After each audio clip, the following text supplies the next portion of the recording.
Hello, YouTube. I want to tell you how Child Protective Services ruined my life and the lives of my family. My wife was a special victim, and because I was with her, I was too. But because she had been a victim, she also became a perpetrator of violent crime against me and others. It took me years after she died to remember because I suffered from drug-induced amnesia. And I couldn't get legal aid. I was being swatted with false reporting to both law enforcement and social services. And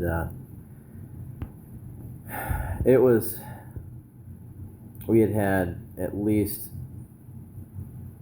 14 visits between 2017 and 2020 before I finally said I can't take it anymore. I've had enough. I was having asthma attacks, panic attacks, anxiety attacks, nightmares, couldn't sleep well at night. I was worried to a level that it was very seriously affecting my physical and mental health. And no matter what I did, I couldn't get any legal aid. I applied 7 times for legal aid, and I contacted more than 700 bar attorneys with specifics. I was a domestic violence survivor. I couldn't remember what had happened to me because she had drugged me. She took a knife and cut my face in 2012 while I was sleeping after drugging me in my sleep. And she would drug me to engage in sexual activities with other people with whom she was not supposed to be involved in the same room that I was sleeping in as I slept. She was conditioned to violence and conditioned to consensual non-consent and to receive non-consent by someone through drug-facilitated assaults. And she had experienced that for at least 15 to 25 years, somewhere in that time range, prior to me meeting her. It was 18 years that she had been dealing with that. And she was a special victim herself, a victim of horrible crimes, and that had been normalized for her.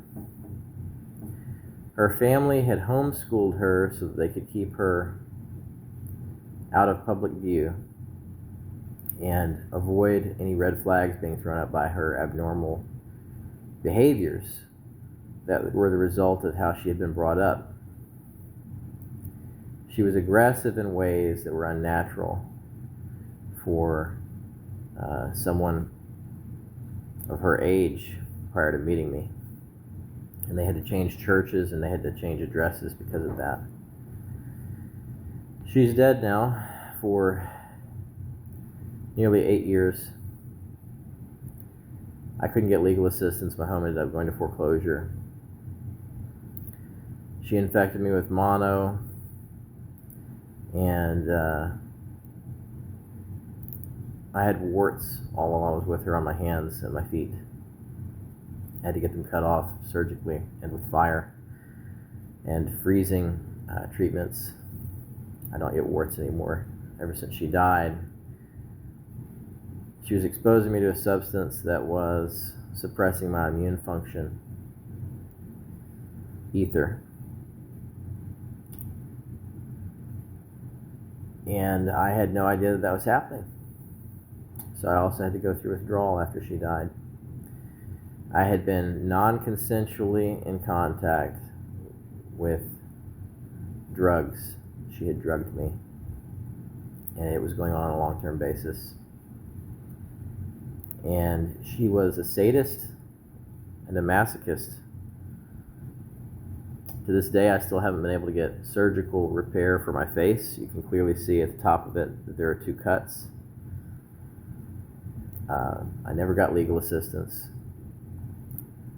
Our gender roles were reversed in our marriage. She was the provider. She was the masculine partner. I worked, but just for insurance. I was a dependent. And the system is not ready to deal with people who have those situations. It's automatically the assumption that the man is the abuser, that the man is the masculine partner. That wasn't the case with us. It was the reverse. She was the masculine partner, she was the abuser, and I was the victim. And I had no idea that it was happening because I couldn't remember anything that she was doing to me on account of being drugged. I contacted local, federal, and state authorities and sent out innumerable letters, made phone calls. Conservative Republican senators denied me assistance. One of them did not even respond to my communications at all. I have no respect for the Republicans or for conservatives in general because they're a serious part of perpetuating these problems.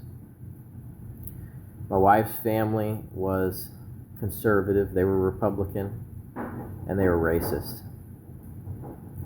And even though she's been dead 8 years, the damage that's been done to my life is immeasurable. I don't know if I'll ever recover. I still have days where I feel very sick. I feel malaise. I suffer from very significant social anxiety. I already had that before I was aware that these things had happened to me. And it was dramatically worsened once my memory started to come back of the events as they unfolded. And I'm in the process of writing a book series about it right now. My publisher took the money that I gave them to pay for this book series and they ran off with it, and now I'm having to seek legal assistance getting that money back because they scammed me out of tens of thousands of dollars. I don't think they ever intend on delivering any of the books that I was promised. Not sure what I'm going to do about it. Things are seldom what they appear to be. I wanted to enjoy my life. I had dreams. I wanted to make a difference and help people. I helped people all the time on a small level. I still help people, even though I shouldn't, because very rarely do people help me. I couldn't get legal representation. I couldn't afford court filings. My credit ended up ruined because my lender sold my loan to a predatory servicer that then reported my payments missed while refusing to accept any of them after cleaning out our life savings in lump sums. So we couldn't afford legal representation in courts. And they ruined my credit for 5 years. I am on the autism spectrum. I'm not alone. I wasn't the only one that she hurt. And I reached out to every available resource, law enforcement and social services, and asked them for utility assistance at one point in the past. I don't need that anymore. I gave up on that. I owe the utility companies thousands of dollars because we're dealing with climate change and rising temperatures and natural disasters on top of the circumstances I've described. It's a perfect storm. So I have something like $20,000 in debt as a result of all of that. And there's nothing to be done. I'm going to work until I die, and I'm going to stay in debt probably for the rest of my life because it seems to be the way that the U.S. economy is designed. It's designed to keep working class people and the middle class permanently indebted so that they'll be enslaved to the workforce. Passive income is almost impossible. I had investments. They got wiped out in 18 months. A decade of investments got wiped out in 18 months trying to retain that house after my lender sold the home to a predatory servicer. Life insurance got wiped out.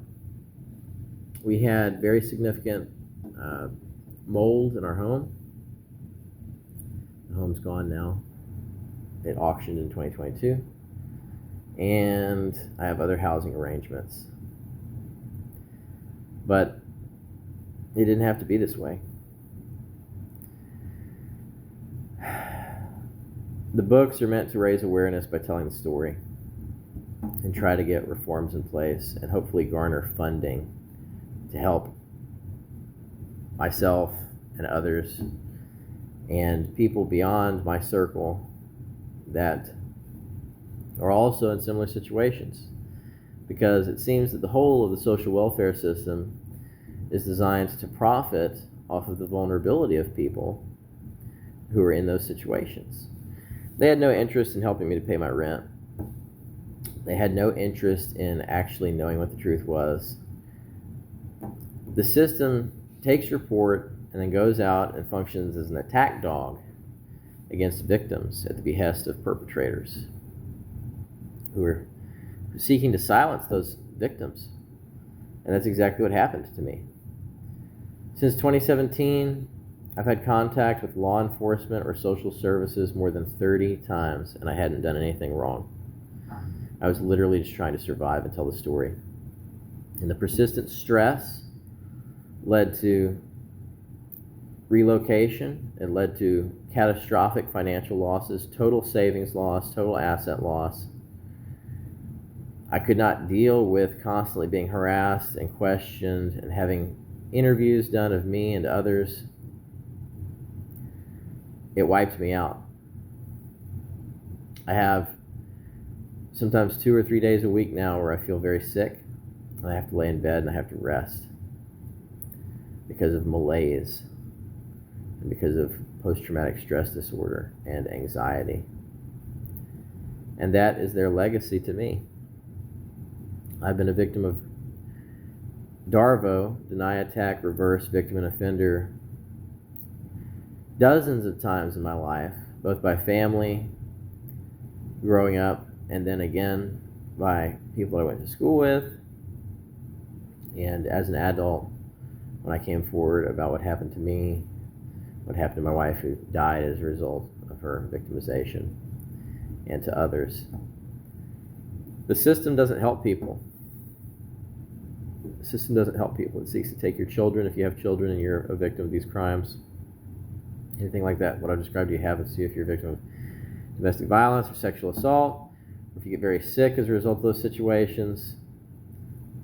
They seek to victimize you further. They seek to financially exploit your vulnerability and place you in even greater jeopardy and inflict harm on you from an economic perspective for the profit of the system that is intended to help people but doesn't really have a mission of helping people. It seeks to generate revenue while placing children in harm's way. And fortunately, mine are not young anymore, but I went through a period of time where we felt perpetually unsafe because of the circumstances that we were experiencing at the hands of law enforcement and social services. Now I'm telling my story a little bit at a time through these videos and hopefully through publications.